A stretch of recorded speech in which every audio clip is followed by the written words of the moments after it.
MP MLA மோதல், உள்குத்து பஞ்சாயத்து என்ன?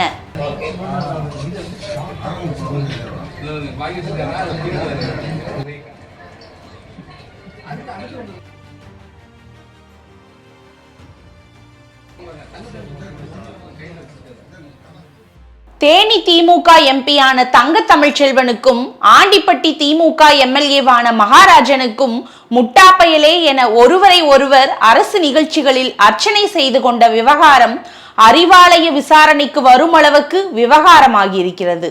கடந்த 2ஆம் தேதி ஆண்டிப்பட்டி தொகுதிக்குட்பட்ட சக்கம்பட்டியில் நடந்த நலம் காக்கும் ஸ்டாலின் திட்டத்தின் தொடக்க விழாவில்தான் மக்கள் பிரதிநிதிகள் இருவரும் இப்படி வசை மாறி பொழிந்தார்கள்.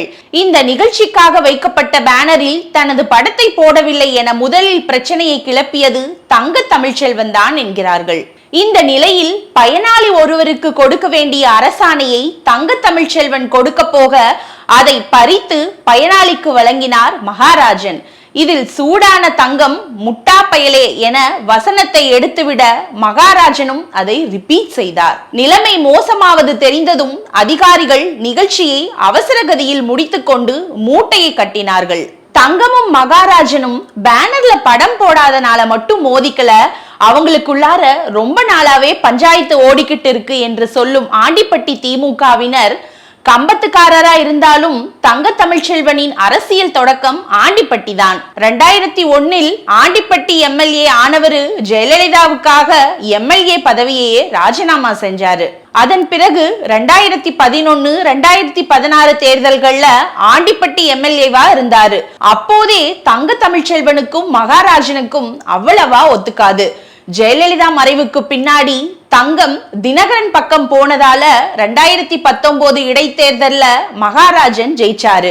அதுக்கப்புறம் திமுகவில் இணைஞ்ச தங்கம் 2021 மீண்டும் ஆண்டிப்பட்டியை எதிர்பார்த்தாரு. ஆனா தலைமையிடம் போராடி தொகுதியை வச்சுக்கிட்டாரு மகாராஜன். இதனால போட்டியில ஓபிஎஸ் எதிர்த்து நின்னு தோற்று போனார் தங்கம். இதுல மகாராஜன் மீது தங்கத்துக்கு கெட்ட கோபம். இந்நிலையில கடந்த மக்களவை தேர்தல்ல தங்கம் தேனி தொகுதியில போட்டிட்டப்போ மகாராஜன் தரப்பு சரிவர தேர்தல் பணி செய்யலன்னு புகார் சொன்னாங்க. ஆண்டிப்பட்டி சட்டமன்ற தொகுதியில தனக்கு வாக்கு குறைஞ்சு போனதுனால கட்சியினர் முன்னிலையிலேயே மகாராஜன் மேல தங்கம் பழிய போட்டாரு. இதுக்கு நடுவுல ஒன்னா இருந்த தேனி மாவட்ட திமுகவை 2ஆ பிரிச்சு வடக்கு மாவட்டத்துக்கு தங்கமும் தெற்கு மாவட்டத்துக்கு கம்பம் ராமகிருஷ்ணனும் செயலாளர் ஆக்கப்பட்டாங்க. இதுல தெற்கு மாவட்டத்துக்குள்ள ஆண்டிப்பட்டி வந்துட்டனால தங்கத்தை பத்தி அலட்டிக்காம ராமகிருஷ்ணனை பிடிச்சுக்கிட்டாரு மகாராஜன். ஆனா எம்பி ஆனதும் ஒட்டுமொத்த தேனி மாவட்டத்தையே கட்டுக்குள்ள எடுத்துக்கிட்டாரு தங்கம். ஆண்டிப்பட்டி தொகுதியில மகாராஜன் இல்லாதனால நிகழ்ச்சிகள்ல பங்கெடுக்க ஆரம்பிச்சாரு. அப்பப்போ தனது மகன் நிஷாந்தையும் முன்னிலைப்படுத்த ஆரம்பிச்சாரு. இதெல்லாம் மகாராஜன் தரப்புக்கு பிடிக்கல. இந்த நிலையில தான் பொது நிகழ்ச்சின்னு கூட பார்க்காம தங்கமும் மகாராஜனும் முட்டா பயலே என வசனம் பேசி முட்டிக்கிட்டாங்க. இது குறித்து நம்மிடம் பேசிய தங்க தமிழ்ச்செல்வன் அரசு விழா நெறிமுறைப்படி எம்பியின் போட்டோ விழா பேனரில் இடம்பெற வேண்டும். இந்த புரோட்டோகால் மீறப்பட்டது. இது குறித்து தான் எம்எல்ஏவை கடிந்து கொண்டேன். ஆனால் அவர் மேடை என்றும் பாராமல் என்னை ஒருமையில் திட்ட தொடங்கினார்.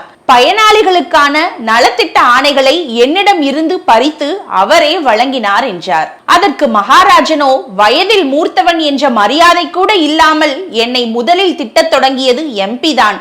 அதனால் நானும் உணர்ச்சி வசப்பட்டு திட்டும் சூழல் ஏற்பட்டது. விளம்பர பேனரை வைத்தது தனியார் அமைப்பு. அதில் எம்பி படம் இல்லாதது பற்றி எனக்கு தெரியவே தெரியாது. அதற்கு நான் எப்படி பொறுப்பேற்க முடியும் என்றார் மகாராஜன். இந்த நிலையில்தான் அரசு நிகழ்ச்சியில் அத்துமீறி நடந்து கொண்டது தொடர்பாக தங்க தமிழ்ச்செல்வனையும் மகாராஜனையும் திமுக தலைமை அறிவாலயத்துக்கு வரவழைத்து விசாரணை நடத்தியதாக சொல்லும் தேனி திமுகவினர் இனி 2 பேரும் கொஞ்ச நாளைக்கு அடக்கி வாசிப்பாங்க என்கிறார்கள்.